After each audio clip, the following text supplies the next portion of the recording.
Nah, bagaimana turunnya? Ketika orang dah mulai menolak, pasti membayangkan makhluk sebelum menolak ini. Bagaimana pula turunnya? Kalau turun berarti sama. Gitu ya? Pasti sama. Nah, kalau sama kan namanya tasbih itu. Namanya tasbih. Maka dikajau oleh Syekhul Islam Ishaq bin Rahuya, innama yanzil. Yang jelas dia bilang turun. Siapa yang bilang? Rasulullah sallallahu alaihi wasallam, bila kaif, tanpa diketahui bagaimananya, karena tidak ada berita tentang itu. Kemudian kaum muslimin dan muslimat dirahmati Allah, di sini tidak ada penolakan terhadap hadis dengan alasan hadisnya tidak mutawatir. Ini juga ya, karena ada manhaj yang menyimpang dari manhaj ahli sunnah, walaupun sangat gigih mengatakan ahli sunnah yang asli itu, yaitu kalau hadis tidak mutawatir tak boleh masuk bab akidah. Ternyata mereka tidak menolaknya gara-gara hadis ahad. Karena memang manhajnya ahlus sunnah itu tidak membedakan hadis mutawatir dengan hadis ahad dalam bab apapun, termasuk bab akidah. Yang penting sahih dari Nabi, maka dia jadi hujjah yang harus diikuti.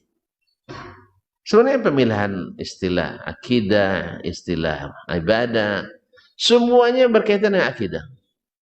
Semua perkara Islam ini pasti ada kaitannya dengan akidah. Sekarang tuan-tuan, solat hukumnya apa? Solat apa hukumnya? Semuanya. Solat duha? Hah? Sunat. Baik. Solat subuh? Wajib. Sunat subuh? Lebih wajib. Sunat. Baik. Nah, tuan-tuan mengatakan ini wajib, ini sunat. Menurut siapa? Wajibnya itu menurut siapa? Keyakinan tuan-tuan. Tidak paham maksudnya. Tidak paham pertanyaan itu tidak bisa jawab. Maksudnya yang mewajibkan itu siapa? Wajib itu kan hak Allah, tidak ada hak manusia mewajibkan. Berarti wajib menurut siapa? Menurut Allah. Keyakinan kita salat ini wajib menurut Allah. Antum bertemu dengan Allah? Tidak kan? Bertemu dengan siapa yang bertemu dengan Allah? Tidak juga. Hah? Ya, turun wahyu. Nah, turun wahyu menyampaikan hukum itu. Itu akidah apa tidak? Akidah apa enggak? Apa bukti akidah? Orang yang percaya kafir. Gitu. Orang yang tidak percaya turunnya wahyu ke Nabi, hukumnya ragu nampaknya.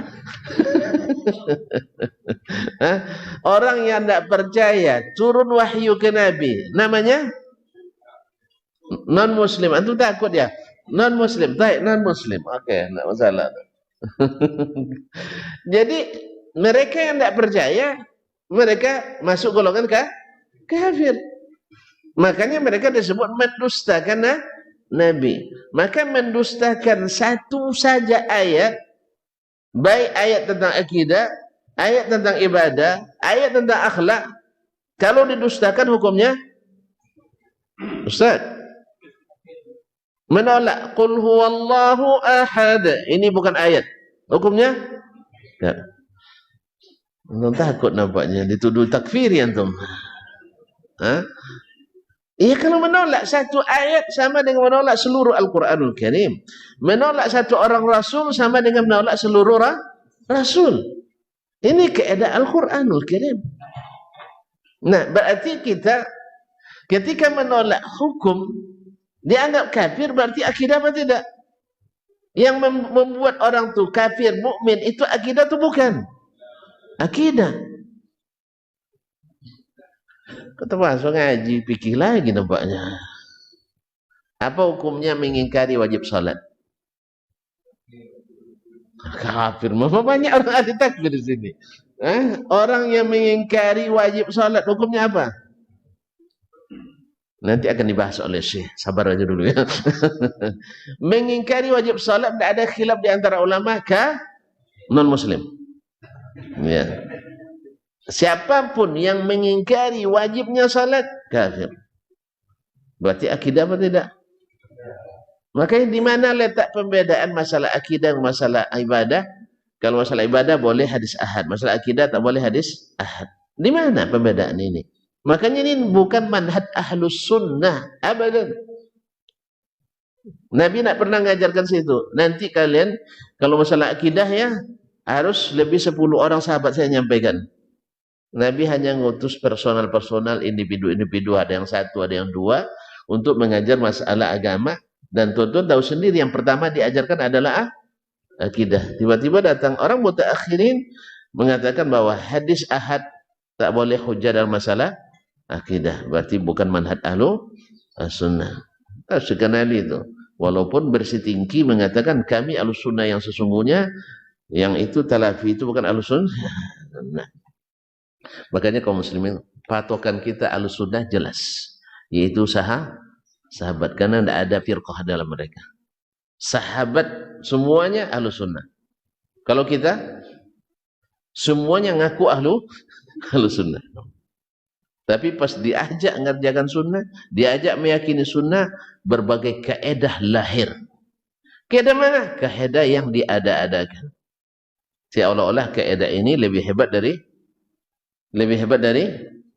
Al-Quran dan Sunnah. Buktinya, masukkan dulu kam kaedah. Kalau masuk sesuai, lulus. Kalau tidak sesuai, isolasi mandiri. Isolasi bayar lagi. Iya, habis itu di PCR pula. Ternyata positif katanya. Positif enggak? Ini tidak masuk. Allah musta'an. Kaum muslimin dan muslimat dirahmati Allah. Ini tidak dikenali di kalangan ahli sunnah yang sesungguhnya, yaitu sahabat Nabi alaihi salatu wasallam. Makanya sebenarnya antum kalau kenal manhaj sahabat, kenal manhaj salaf, mudah untuk mendeteksi segala penyimpangan itu. Di bidang apapun. Di bidang apapun. Hafal antum bagaimana salatnya Nabi alaihissalam dan para sahabatnya, antum akan mudah mengatakan, oh ini berarti salat ini menyimpang ini. Ya, salat ini ada kesalahan di sini. Apa sebab? Sebab dikumpulkan seluruh riwayat tentang salat mereka, tidak ditemukan hal itu. Tidak ditemukan hal itu secara aplikasi. Ya kalau secara teori nanti bisa aja dicocok-cologikan. Ya orang kan sering suka ilmu cocok logi gitu. Nah, sehingga banyak kemarin yang yang percaya akan terjadi kiamat. Antum tidak percaya, nampak santai-santai aja tengok kemarin. Nah, tapi yang percaya yakin. Dan orang suka kajian-kajian seperti itu. Suka kajian-kajian yang cocok logi itu. Katanya ini baru hebat. Bisa mencocok tanam kan. Allah.